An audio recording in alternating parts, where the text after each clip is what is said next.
Azul Flaoun, bonsoir à tous, salam, j'espère que vous allez tous estar très bien. On se retrouve pour débriefer le dernier match de la première journée de la CAN. Il y aura un autre match, mais on va plus parler du match du Maroc qui s'est imposé 3-0 face à la Tanzanie. On va aussi parler un peu de cette première journée en général, de ce que nous a proposé. Et on va essayer de retirer les premières conclusions de cette première journée et de cette Coupe d'Afrique des Nations. Donc avant de commencer évidemment le débrief de la Coupe d'Afrique, n'oubliez pas de liker au maximum cette vidéo et de vous abonner à la chaîne. On va commencer par le Maroc. Le Maroc qui s'est baladé. Sur le score, on peut se dire que c'était un match facile. C'était un match difficile et le Maroc s'en est sorti. Si on peut parler d'efficacité marocaine en première mi-temps, ça a frappé. Une équipe qui était très efficace et qui a quand même pu sortir dans le moment difficile. On a vu cette équipe du Maroc avoir cette capacité à être efficace. Et c'est ça qui a manqué à beaucoup d'autres équipes comme nous, hein. Ça nous a manqué cette efficacité dans le dernier geste pour tuer le match. Pour la Tunisie, c'est la même chose. Pour les équipes maghrébines, on a parlé d'Égypte aussi. Mais il y a quand même un équilibre qui est assez clair dans cette équipe marocaine avec une défense centrale qui est avec trois joueurs, avec un latéral utilisé en l'absence de Mazraoui comme troisième axial, avec Aguid et Saïs. Mais on a vu aussi l'apport des latéraux, l'apport d'un joueur comme Achraf Hakimi, c'est le meneur de jeu de cette équipe. Il joue sur un côté où t'as avec toi un joueur comme Ziyech qui est capable de te distiller des balles exceptionnelles. T'as un joueur comme Zelzouli qui fait un match en 1 contre 1 assez intéressant et pour la prise d'information en profondeur. T'as un Nassiri qui a la tour de contrôle. T'as un milieu de terrain avec Amrabat qui ratisse tous les balles, qui est comme un pitbull partout il est présent dans tous les duels et à la première récupération c'est lui. Et t'as des joueurs techniques comme Azdine Ounahi qui a fait un match. Et c'est là que j'aurais voulu faire une vidéo spéciale et parler de ce sujet-là spécialement. Des joueurs qui, avec la sélection, proposent un visage exceptionnel et avec les clubs, non. C'est pour ça qu'il faut arrêter de comparer les sélections, le football de sélection et le football de club. On l'a vu avec la Coupe du Monde. T'as des joueurs. Et pour gagner des compétitions internationales maintenant, tu dois avoir des joueurs dévoués pour la sélection. Tu dois avoir des joueurs qui vont jouer à la sélection, vont donner leur vie. C'est ce qu'on a vu avec le Maroc, c'est ce qu'on a vu avec une équipe comme la Croatie qui est toujours dans le dernier carré alors qu'elle n'a pas l'effectif du Brésil. Mais elle peut battre le Brésil, elle peut battre l'Angleterre. L'Angleterre est l'un des meilleurs effectifs du monde et joue même pas les demi-finales.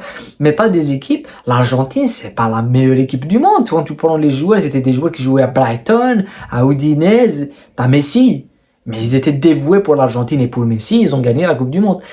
Donc voilà, il faut se rendre à l'évidence que tu as des joueurs qui ont dévoué à la sélection, qui ont le talent, comme Ounahi avec le Maroc, c'est pas le même Azdine Ounahi avec Marseille. Comme tu as Amrabat qui fait un match de monumental, c'est pas le même Amrabat avec Manchester United. Donc c'est assez intéressant de voir comment ces joueurs-là se sont fondus dans le collectif et ont proposé un équilibre assez intéressant quand on a vu que cette équipe de la Tanzanie voulait jouer les transitions rapides dès l'entame du match et ils n'ont pas pu parce que Samata a été pris directement au marquage avec un Romain Saïs qui joue très très haut et qui empêche justement cette sortie de balle sur Samata. Et t'as Ounahi avec Ziyech et avec Achraf Hakimi qui font un petit peu ce déséquilibre offensif avec Zelzouli sur un côté. Donc le but qui vient, le Maroc a fait la première tâche avec son efficacité. Il n'y avait pas eu beaucoup d'occasions, mais il y a eu cette efficacité qui est leur marque de fabrique, on l'a vu en Coupe du Monde. Et en deuxième mi-temps, ils ont géré le match. Ils ont étouffé cette équipe tanzanienne et avec beaucoup de jeux, beaucoup de transitions offensives et surtout des pénétrations. Avec Ounahi qui entre les lignes, il est intéressant. Avec Ziyech entre les lignes, il est intéressant. Le deuxième but de Ounahi, c'est un chef-d'œuvre de passe, pige de passe, jeu entre les lignes, remise et plate du pied sur le côté opposé. C'est assez intéressant. Troisième but, ça, voilà, ça aurait pu se terminer à 4 ou à 5-0. La Tanzanie a baissé les bras. Mais ça démontre que le Maroc a pris au sérieux cette équipe de la Tanzanie. Quand on finit le match, on peut dire que la Tanzanie est faible. On disait pas ça avant le match, on disait pas ça quand on voyait Tunisie-Namibie, on disait la Namibie est faible et ils ont gagné face à Tunisie. Quand on disait Algérie-Angola, on se disait oui, on marque le premier but, c'est terminé, l'Angola est morte et finalement ils nous égalisent. Donc il n'y a pas de match facile, il y a voilà le match du Mali contre l'Afrique du Sud a une balle de 1-0, Perseta aussi fait pas n'importe quoi, l'Afrique du Sud peut gagner. Donc, à un certain moment, il faut gagner les matchs, il faut les prendre au sérieux. Et le Maroc les a pris au sérieux. Les entrants, on a vu la rentrée de Bouffel, ça va être intéressant de le voir. On a eu la rentrée d'Amin Harit au milieu de terrain. Il y a de la qualité technique qu'on n'a pas. Et que beaucoup d'équipes n'ont pas. Parce que quand tu as Ounahi et tu as un joueur comme Ziyech, et tu sors, tu as un joueur comme Bouffel, et certainement dans l'axe, un joueur comme Amin Harit, c'est des joueurs techniquement balle au pied dans les petits espaces, ils peuvent te faire beaucoup de mal. Et la chose qui pour moi cette Coupe d'Afrique va se jouer sur ce point essentiel, c'est la condition physique. Quand tu vois 80% d'humidité et que nous on va jouer à 15h, mais voilà, après il n'y aura pas de match à 15h, en deuxième tour il y aura des matchs à 18h et à 21h. Mais c'est difficile de jouer dans ces conditions. Et c'est là où on a vu, par exemple, avec la Tunisie, l'Égypte, le Cameroun, même nous, hein, on a vu que notre condition physique, c'est ce qui nous a fait défaut. Mais le Maroc, aujourd'hui, on a vu des joueurs comme Amrabat, comme Hakimi, même les entrants, Ounahi, Ziyech. La condition physique, elle est au top et ça s'est démontré. On peut pas prendre de conclusion sur le fait qu'ils vont gagner.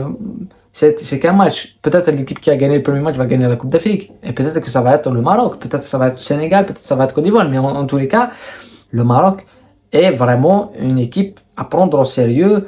Et pour les déjouer, ça va être difficile parce que c'est une équipe qui, offensivement, c'est pas sa qualité de venir te maîtriser le match. Ça maîtrise le match en matière de structure de jeu. Ils sont capables de défendre, ils sont capables d'aspirer, ils sont capables de subir.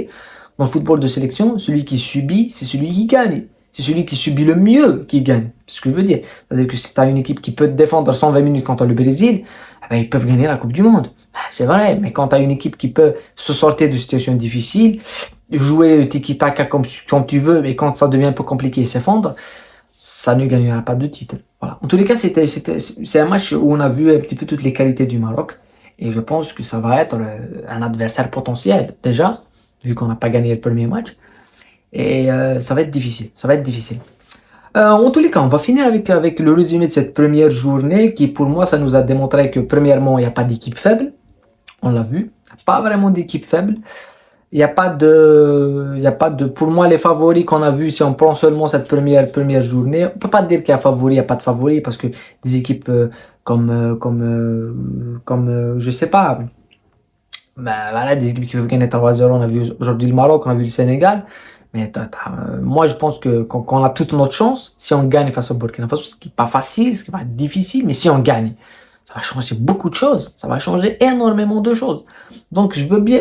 Mais ce qui s'est dégagé, c'est que tu as des équipes qui sont prêtes physiquement. Et ces équipes qui sont prêtes physiquement, tu as le Maroc, tu as le Sénégal, tu as la Côte d'Ivoire. C'est des équipes qui sont prêtes physiquement. On l'a vu aujourd'hui, on l'a vu avec le Maroc, on l'a vu avec le Sénégal, on l'a vu avec la Côte d'Ivoire. Et des équipes qui sont dans le ventre mou, c'est-à-dire que physiquement ça va pas bien, c'est compliqué, ils n'ont pas le rythme, comme la Tunisie, comme le Cameroun, comme le Ghana, et comme nous, hein. On n'est pas au top physiquement, et tu as des équipes qui sont très très loin derrière, puis très très loin, comme justement comme cette équipe du Ghana, comme on l'a vu, des équipes. En tous les cas, c'est difficile de prendre un jugement sur les équipes comme la Mauritanie qui a fait un bon match physiquement. Techniquement, et je pense que à part des équipes comme je l'ai cité, le Sénégal, le Maroc, même nous, on a techniquement une bonne équipe, mais on n'a pas les physiques. C'est-à-dire que quand tu vois Ziyech, on s'attend que Mahrez fasse le même rôle que Hakim Ziyech, mais physiquement, Mahrez n'a pas les capacités.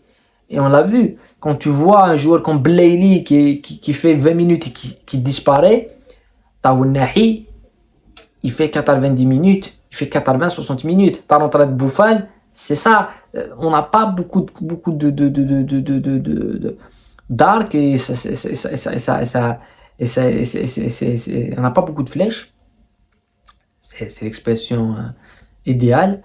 Et, et on l'a démontré. Maintenant, on va commencer une deuxième journée où c'est la vie ou la mort pour beaucoup d'équipes et pour nous aussi. Parce que si on perd face au Burkina Faso, c'est l'aéroport direct. Donc, il faut gagner. Il faut surtout ne pas perdre. Il faut surtout ne pas perdre. Comme ça, tu auras une cartouche à la dernière journée. Mais si tu perds face au Burkina, ça va être un match à 15h. On va en reparler. Le retour d'Amoura. Est-ce qu'Amoura sera notre sauveur? On l'espère. Mais en tous les cas, on voit une Coupe d'Afrique très intéressante. Il n'y a pas de petites, il n'y a pas de grandes équipes. C'est très intéressant. Voilà. En tous les cas, c'est assez intéressant. Je reviendrai et je parlerai de l'équipe nationale dans une autre vidéo spéciale qui sortira après sur justement les choses qu'il faut changer et comment jouer cette équipe du Burkina Faso. Ça va être difficile. Voilà. Prenez soin de vous. La paix sur vous.